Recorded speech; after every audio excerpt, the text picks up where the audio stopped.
వచ్చేసి విశాఖపట్నం. విశాఖపట్నం ఒకసారైతే మీరు క్లారిటీగా ఇనండి. మీకిక్కడ చూపిస్తున్న డేటా అనేది అథెంటిక్ డేటా. దీనిలో ఏమైనా తప్పులుంటే ఖచ్చితంగా అనేది నాకు తెలియపరచండి కామెంట్‌లో. సో, ఇప్పుడు నేను చెప్పబోయే కట్ ఆఫ్‌లో మీ రేంజ్ గూడా ఉంటే, ఈ కట్ ఆఫ్‌లో మీ మార్క్స్ ఉంటే మీకు ఖచ్చితంగా జాబ్ వచ్చే అవకాశం అనేది ఉంది. నేను ఉట్టిగా నోటి మాటలతోటి చెప్పను. మీకిక్కడ చూపిస్తున్న డేటా చూపిస్తాను. ఒక్కొక్క కేటగిరీకి ఎంతెంత ఎన్నెన్ని పోస్టులున్నాయి, ఎంతమంది అప్లై చేశారు. సో, ఇప్పుడొచ్చి నేను చెప్పే స్కోర్‌ని బట్టి మీకు ఖచ్చితంగా మీ కట్ ఆఫ్ అనేది మీకు అర్థమైపోతుంది. మీకు జాబ్ వస్తుందా లేదా అనేది అర్థమవుతది. ఓకేనా? ఇప్పుడు మీకు 2018 డేటా గూడా చూపిస్తాను. అంతకంటే ముందు మీకు రిజర్వేషన్ పరంగా ఎంతెంత ఛాన్స్ ఉందో చూపిస్తాను. మోస్ట్‌లీ ఈడబ్ల్యూఎస్ చాలామంది భయపడుతున్నారు. కానీ భయపడాల్సిన అవసరం లేదు. ఎవరైతే తక్కువ స్కోర్ వచ్చినా గూడా ఖచ్చితంగా జాబ్ వచ్చే అవకాశం ఉంది. మీరు సింపుల్‌గా నేను చెప్పేదైతే కరెక్టే ఇనండి. మీకు మొత్తం వచ్చేసి 1134 పోస్టులు ఉన్నాయి. సో, లాస్ట్ టైమ్ తోటి పోల్చుకుంటే ఈ టైం అంతే ఉన్నాయి. సో, ఇక్కడ 29,000 ప్లస్ మెంబర్స్ అనేది అప్లై చేశారు.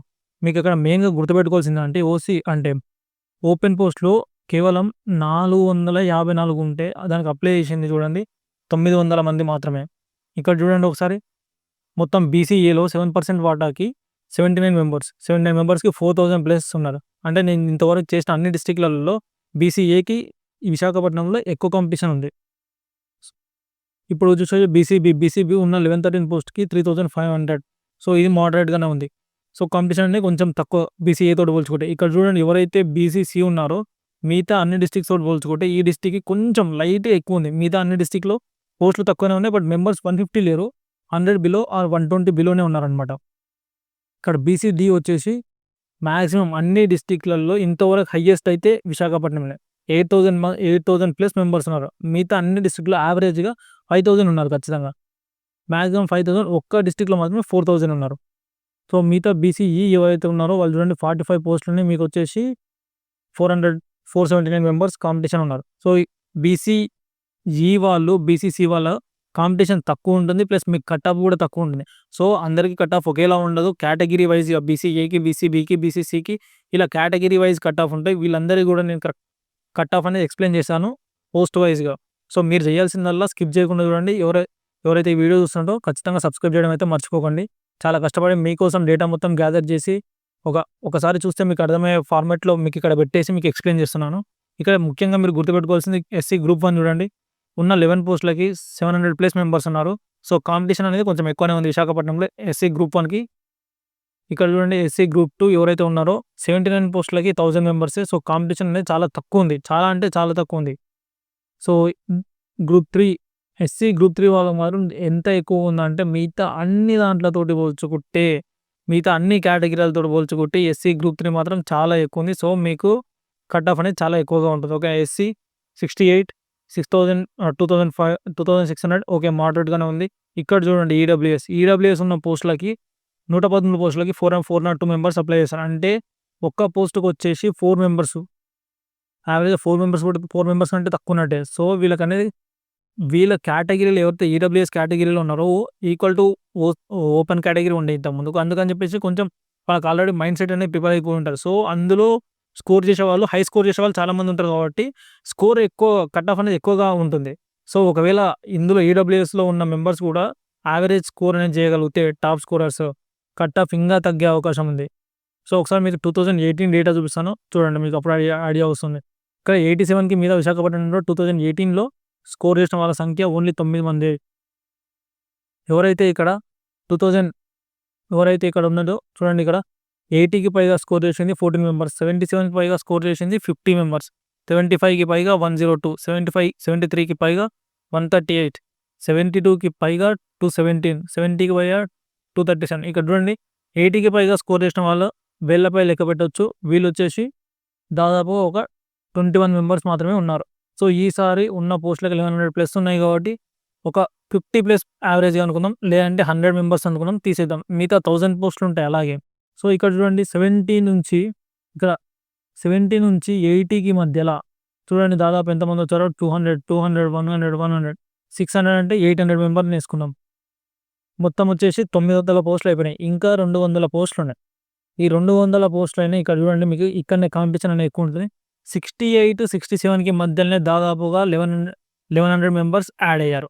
సో, ఇదే స్కోర్ తగ్గే కొద్దూ యావరేజ్ స్కోర్ చేసే వాళ్ళ సంఖ్య ఎక్కడ ఉందంటే బిలో 70కి ఎక్కువ మంది ఉంటుంది. సో, మినిమమ్ 0.5 తోటి కూడా జాబ్ పోయే అవకాశం అనేది ఇక్కడ ఉంటుంది. ఎవరికి 68, 69 స్కోర్ చేసిన వాళ్ళకి. ఇప్పుడు నార్మలైజేషన్ పుణ్యమాని ఏమైందంటే, ఎవరైతే అభ్యర్థులకి కొంతమంది 69 వచ్చిన వాళ్ళు డైరెక్ట్‌గా 72కి జంప్ అయిపోయారు. 3 మార్క్స్ పెరిగినాయి. కొంతమందికైతే 4 మార్క్స్ పెరిగి 74కెళ్లారు. ఎవరైతే ఇంత ముందుకు 74లో ఉన్నారో, ఆ 74 కాస్త వాళ్ళొచ్చేసి 72కి లేదంటే 70కి ఇలా వచ్చారు. సో, దీనివల్ల ఏందంటే వాళ్ళకి లాస్ అనమాట. సో, ఇంత ముందుకు మేము సేఫ్ ప్లేస్‌లో ఉన్నాం అనుకున్న వాళ్ళకి ఏమైతుందంటే, వాళ్ళు సేఫ్ ప్లేస్ నుండి వచ్చేసి కట్ ఆఫ్ లిస్ట్ ప్లేస్‌కి పడిపోతున్నారు. సో, వాళ్ళనేది జర టెన్షన్ అనేది బాగపడుతున్నారు. సో, వాళ్ళ బ్యాడ్ లక్, అది మనం ఏం చేయలేము. సో, ఎవరైతే నార్మలైజ్ అయిన తర్వాత జాబ్ అంటే మార్క్స్ పెరిగాయో, సో, వాళ్ళకి చాలా బెనిఫిట్ అనేది ఉంది. సో, మీరు చూసారు కదా! సో, ఎవరైతే 60 ఇక్కడ చూడండి, 70 తర్వాత దాటితే ఒక్కొక్క మార్క్‌కి మీకు 500 మెంబర్స్ పెరుగుకుంటా పోతారు. అందుకే కట్ ఆఫ్‌లనేది 0.5 తోటి జాబ్ పోయేది మీకు ఇక్కడనే. సో, ఎవరైతే 69, 68 స్కోర్ చేశారో సేఫ్ జోన్‌లో ఉన్నట్టే. సో, ఇప్పుడు నేను చెప్పబోయే కట్ ఆఫ్ ఏదైతే స్కోర్ చెప్తున్నానో, ఆ స్కోర్‌లో మీ స్కోర్ ఉంటే, మీరు స్కోర్ చేసినట్టయితే మీకు ఖచ్చితంగా జాబ్ వచ్చే అవకాశం అయితే ఉంది.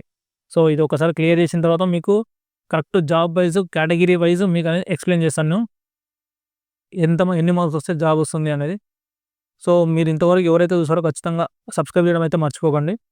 ఇక్కడొచ్చేసి ఎస్ ముందొచ్చేసి ప్రిన్సిపల్ పోస్టులు, టీజీటీ, పీజీటీ ఈలో ఎవరైతే ఉన్నారో ఈ పోస్టులకి ఎవరైతే ఇంగ్లీష్ క్వాలిఫై అయ్యారో అందరూ, ఇంగ్లీష్ క్వాలిఫై అయిన వాళ్ళకి ఖచ్చితంగా ఓపెన్ కట్ ఆఫ్ అనేది 75 ప్లస్ ఉంటుంది. ఈ పోస్టులు తక్కువనే ఉంటాయి. ప్లస్ కాంపిటీషన్ ఎక్కువుంటుంది. 75 టు మనం 78 ఎక్స్‌పెక్ట్ జేయొచ్చు. ఓప్ ఎవరైతే ఓపెన్ ఎవరైతే నాన్ లోకల్ వాళ్ళున్నారో, నాన్ లోకల్ వారు ఈ జిల్లాకి అప్లై చేసిన వాళ్ళైతే ఖచ్చితంగా 80+ స్కోర్ సాధించుంటే మీకు జాబ్ వస్తుంది. ఈడబ్ల్యూఎస్ చూడండి. ఎవరైతే ఈడబ్ల్యూఎస్ ఉన్నారో మీరు 73 ప్లస్ ఉంటే మీకు జాబ్ వచ్చే అవకాశం అనేది ఖచ్చితంగా ఉంది. ఇప్పుడొచ్చేసి బీసీ కేటగిరీలో బీసీఏబీ, బీసీఏబీ ఈ ఏబీ వచ్చేసి ఖచ్చితంగా మీరు 70+ అయితే స్కోర్ చేసి ఉండాలి. లీస్ట్ కేసెస్‌లో ఏదైతే కట్ ఆఫ్ తగ్గితే మీకు 68కి కూడా జాబ్ వచ్చే అవకాశం ఉంటుంది. బీసీసీ అండ్ ఈ చూడండి. డి తర్వాత చెప్తాను. వీరిద్దరికి వచ్చేసి మీ కట్ ఆఫ్ అనేది వేరియస్‌గా ఉంటుంది. బేస్డ్ ఆన్ యువర్ ఆల్రెడీ పోస్టులు తక్కువున్నాయి. ప్లస్ మెంబర్స్ కూడా తక్కువగానే ఉన్నారు అప్లై చేసిన వాళ్ళు. మీకొచ్చేసి ఎవరైతే ఇంతవరకు ఒక 68 స్కోర్ చేసి ఉంటారో వాళ్ళు సేఫ్ జోన్‌లో ఉన్నట్టే. ఎవరైతే బీసీ-డూ ఉంటారో ఖచ్చితంగా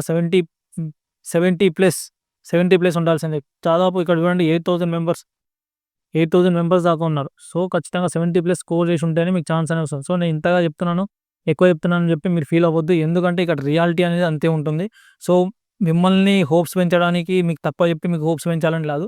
ఇక్కడ ఉన్న డేటా మీకుంది. డేటా ఆధారంగానే మీరు ఒకసారి కాలిక్యులేట్ చేసుకోండి. మీకే అర్థమైపోతుంది. అలాగే 2018 డేటా కూడా ఇచ్చాను మీకు.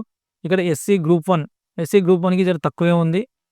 వాళ్ళు కూడా మినిమమ్ ఒక 68 స్కోర్ చేసిన వాళ్ళే జాబ్ అనేది ఎక్స్‌పెక్ట్ చేయొచ్చు. ఎస్సీ గ్రూప్ 1 తోటి పోల్చుకుంటే ఇంకా తక్కువ పోస్టులు ఎక్కువున్నాయి. కాంపిటీషన్ తక్కువుంది.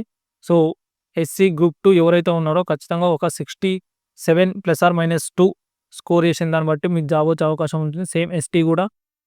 ఇక్కడొచ్చేసి ఎస్టీకి ఇంకా తగ్గే అవకాశం ఉంటుంది. 65కి పోయే అవకాశం కూడా ఉంటుంది. బేస్డ్ ఆన్ రిజర్వేషన్‌లో ఉన్న క్యాండిడేట్స్ టాప్ స్కోర్ చేయకపోతే.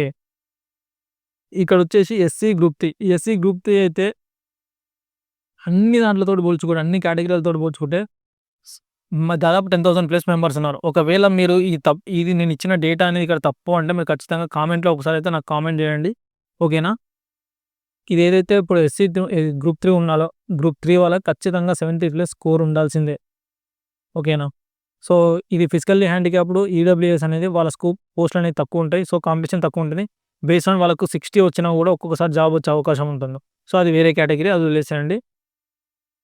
ఇప్పుడు మాక్సిమం వచ్చేసి ఇప్పుడు ఎస్ఏ ఎవరైతే ఎస్ఏ ఉన్నారో ఎస్ఏలో లాంగ్వేజెస్‌లో ఖచ్చితంగా స్కోర్ అనేది ఎక్కువగానే ఉంటుంది. లాంగ్వేజెస్‌లో మాత్రమే 75+ ఉన్నవాళ్ళు సేఫ్ జోన్‌లో ఉన్నట్టు ఓవరాల్‌గా చెప్తున్నాను. మళ్ళా నేను కేటగిరీ వైస్ మీకు చెప్తాను. మళ్ళీ 2 అర్థం కాక మళ్ళీ కామెంట్‌లో అంటారు. సో, ఇక్కడొచ్చేసి చూడండి, ఓపెన్ కట్ ఆఫ్ అయితే ఖచ్చితంగా ఈ జిల్లాకు వచ్చేసి 78+ అయితే ఖచ్చితంగా ఎక్స్‌పెక్ట్ చేయొచ్చు. ఎవరైతే ఈడబ్ల్యూఎస్ ఉన్నారో ఈడబ్ల్యూఎస్ వాళ్ళు 73+ స్కోర్ చేసిన వాళ్ళు జాబ్ వచ్చే అవకాశం ఉంది. బీసీ, ఏబీ ఎవరైతే ఉన్నారో ఇద్దరు కూడా ఖచ్చితంగా 70+ స్కోర్ చేసిన వాళ్ళు సేఫ్ జోన్. 68, 69 ఉన్న వాళ్ళు కూడా బార్డర్‌లో ఉన్న వాళ్ళు కూడా ఛాన్స్ అనేది ఉంది. ఓకేనా? బీసీ, డి వాళ్ళు మాత్రం ఖచ్చితంగా 70+ ఉండాలి. బీసీ, ఎస్సీ గ్రూప్ 1 68, 67 ఉన్న వాళ్ళకి జాబ్ వచ్చే అవకాశం ఉంది. ఎవరైతే గ్రూప్ ఇప్పుడు గ్రూప్ 3 ఉన్నారో సో, కాంపిటీషన్ హెవీగా ఉన్నది కాబట్టి ఖచ్చితంగా 70+ ఇక్కడ 70 ఎందుకు చెప్తున్నానంటే బేస్డ్ ఆన్ కాంపిటీషన్ మీకొక ఐడియా రావడానికి మళ్ళీ చెప్తాను చూడండి ఒకసారి. ఇక్కడ మీరేంటి అంటే ఒకసారి మీరు ఒకసారి చూడండి. ఇక్కడ ఉన్న టోటల్ 8,000 మెంబర్స్ ఉన్నారు అప్లై చేసిన వాళ్ళనుకోండి. ఈ 8,000 మెంబర్స్‌లో యాన్ అండ్ యావరేజ్‌గా ప్రతి ఒక్కరు కూడా 70 అబోవ్ స్కోర్ చేసిన వాళ్ళు మినిమమ్ ఒక 300 మెంబర్స్ అన్న ఉంటారు కదా! ఉన్న పోస్టులెన్ని? అక్కడున్న పోస్టులు ఇచ్చిన పోస్టులు చూడండి ఒకసారి మీరు. ఇక్కడ 8,000 మెంబర్స్‌కి వచ్చినయి 79. కానీ 8,000లో 300 మెంబర్స్ 70 మీద స్కోర్ చెయ్యలేరు అనుకుంటున్నారా మీరు? ఖచ్చితంగా చేయగలుగుతారుగా. సో, అందుకే ఎవరైతే 70+ స్కోర్ చేస్తారో బీసీడీలో ఖచ్చితంగా జాబ్ వచ్చే అవకాశం అనేది. ఈవెన్ 69 అయినా పర్లేదు. ఓకేనా? కొన్ని సందర్భాల్లో లక్ ఉండి ఇంకా కట్ ఆఫ్ తక్కువుంది. కాకపోతే ఈ కేటగిరీ వాళ్ళు ఖచ్చితంగా 0.5లలో జాబ్ పోయే అవకాశం అనేది చాలా ఎక్కువగా ఉంటుంది. సో, నెక్స్ట్ వచ్చేసి ఎస్టీ వాళ్ళకైతే సేమ్. ఇప్పుడు చెప్పిన మీకు 65 కూడా ఉంటుంది. బేస్డ్ ఆన్ యువర్ క్యాండిడేట్స్ స్కోర్‌ని బట్టి కట్ ఆఫ్ అనేది. ఓకేనా? ఇంతవరకు అందరూ ఓకే కదా! సో, ఇప్పుడొచ్చేసి ఎస్‌జీటీ. ఎవరైతే ఎస్‌జీటీ ఉన్నారో ఎస్‌జీటీలో ఏందంటే స్కోర్ అయితే ఖచ్చితంగా హెవీగానే ఉంటాయి. కారణం వచ్చేసి టెట్‌లో స్కోర్‌లో యావరేజ్‌గా అభ్యర్థులు సాధించింది మామూలుగానే 15+ ఉన్నారు. సో, డీఎస్సీలో ఒక 55 సాధించిన వాళ్ళు చాలామందున్నారు. ఈ రెండిటిని చూస్తేనే 70 వస్తుంది. 70 సో, ఇలా కాకుండా సో, యావరేజ్‌గా మనం ఇందులో 75-90 స్కోర్ చేసే క్యాండిడేట్స్‌ని ఎక్కువగా చూస్తాం. పోస్టులు కూడా తక్కువుంటాయి. కాంపిటీషన్ ఎక్కువుంటుంది. సో, కట్ ఆఫ్ కూడా ఎక్కువగా ఉంటుంది. ఈ టె కేవలం ఎస్‌జీటీలో వచ్చేసి ఓపెన్ కట్ ఆఫ్ అయితే ఖచ్చితంగా 78+ ఉంటుంది పక్కా. సో, 78 ±2 అనుకోకండి. 78+ ఉంది. ఎవరైతే నాన్ లోకల్ జాబ్ కొట్టాలంటే 80+ ఖచ్చితంగా వచ్చుండాలి వాళ్ళకి. ఈవెన్ 81+ పోయినా కూడా కరెక్ట్. సో, ఎవరైతే ఈడబ్ల్యూఎస్ జాబ్ కొట్టాలో వాళ్ళు ఖచ్చితంగా ఈ కేటగిరీలో అయితే 74+ అయితే ఉండాలి. సో, బీసీఏ ఎవరైతే బీసీఏ, బి ఉన్నారో ఖచ్చితంగా మీకు ఒక 72 పైనే ఉండాలి. 72 ఇవి ఎందుకు కట్ ఆఫ్ అనేది కొంచెం ఎక్కువగా అనిపిస్తుందంటే బేస్డ్ ఆన్ మార్క్స్ అనేవి పెరిగాయన్నమాట చాలా మందికి నార్మలైజేషన్ తర్వాత. దానివల్ల కట్ ఆఫ్ కూడా పెరుగుతుంది. బీసీఏ, బికి, బీసీడీ అయితే సేమ్. బీసీడీ వాళ్ళు ఉన్న కాంపిటీషన్ ఉంది. కాకపోతే ఇంకొంచెం కాంపిటీషన్ వరకే +/-2 తోటి ఖచ్చితంగా జాబ్ వచ్చే అవకాశం ఉంది వాళ్ళకి గూడా. బీసీసీ అండ్ ఈ ఉందా? మీకైతే 68, 69 వచ్చిన వాళ్ళకి జాబ్ వచ్చే అవకాశం ఉంది. ఎస్సీ గ్రూప్ 1 కూడా సేమ్ అంతే 69. ఎస్సీ గ్రూప్ 3 మాత్రం ఖచ్చితంగా 73+ అయితే ఉండాల్సిందే. కాంపిటీషన్ చాలా హెవీగా ఉంది. ఎస్సీ గ్రూప్ 2 ఎవరైతే ఉన్నారో మీకు 70+లో ఉంటే ఖచ్చితంగా జాబ్ వచ్చే అవకాశం ఉంటుంది. ఎవరైతే ఎస్టీ ఉన్నారో వాళ్ళు ఇక్కడ 69 ఆర్ 68 వచ్చినా జాబ్ వచ్చే అవకాశం ఉంది. ఇది ఎస్‌జెడ్‌ది విశాఖపట్నం సంబంధించి. నేను మెయిన్‌గా ఇప్పుడు మీకు చెప్పేదేంటి అంటే సబ్జెక్ట్ వైస్‌గా కూడా తేడాలనేవి ఉంటాయి. సో, ఇంగ్లీష్‌లో ఎవరైతే ఆ మినిమమ్ మార్క్స్ అనేవి వాళ్ళకి ఖచ్చితంగా మినిమమ్ కాదు కట్ ఆఫ్ అనేది ఖచ్చితంగా 80+ ఉంటుంది. కారణం వచ్చేసి ఖచ్చితంగా 8 మార్క్స్ అనేవి ఇంగ్లీష్‌లో తప్పుడు ప్రశ్నలకి అందరికీ మార్క్స్ పెంచారు. దానివల్ల కట్ ఆఫ్ అనేది పెరుగుతుంది. ఓకేనా? ఎవరైతే మ్యాథ్స్‌లో ఉన్నారో వాళ్ళకి కూడా 80+ ఓపెన్ కట్ ఆఫ్ ఉంటుంది. 77 వచ్చేసి సోషల్ సైన్స్ అనేది చాలామంది తక్కువ స్కోర్ చేశారు. సో, కట్ ఆఫ్ అనేది తక్కువగానే ఉంటుంది. సోషల్ సైన్స్‌లో ఎవరైతే ఈ కేటగిరీ వాళ్ళు 70+ స్కోర్ చేశారో ఖచ్చితంగా జాబ్ వచ్చే అవకాశం ఉంటుంది. ఇంకొకటి వచ్చేసి బయాలజీలో మీరు భయపడాల్సిన అవసరం లేదు. చాలామంది తక్కువ స్కోర్ చేశారు. ఎవరైతే 69 స్కోర్ చేశారో హోప్స్ అయితే పెట్టుకోవచ్చు. ఓకేనా? ఇంకోటి ఫిజికల్ సైన్స్ కూడా సేమ్ అంతే. 68, 69 వచ్చిన వాళ్ళు హోప్ పెట్టుకోవచ్చు. ఇది మొత్తం కూడా దేని మీద బేస్ అయితుంది అంటే మీకున్న పోస్టులు, మీ డిస్ట్రిక్ట్‌లో ఉన్న పోస్టులు, మీ కేటగిరీని బట్టి తర్వాత మీ కేటగిరీ ఎస్సీ అయితే ఎస్సీలో ఒక 900 మంది ఉన్నారనుకోండి. ఈ 900 మందిలో టాప్ స్కోరర్స్ అంటే మినిమమ్ ఒక 200 మంది కూడా ఒక 70-75 పెర్ఫార్మ్ చేశారనుకోండి. స్కోర్ తెచ్చుకున్నారనుకోండి. మీకు కట్ ఆఫ్ ఎక్కువ ఉంటుంది.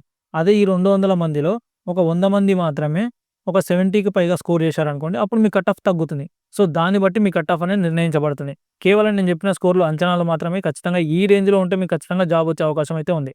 సో, ఇది విశాఖపట్నం నుంచి.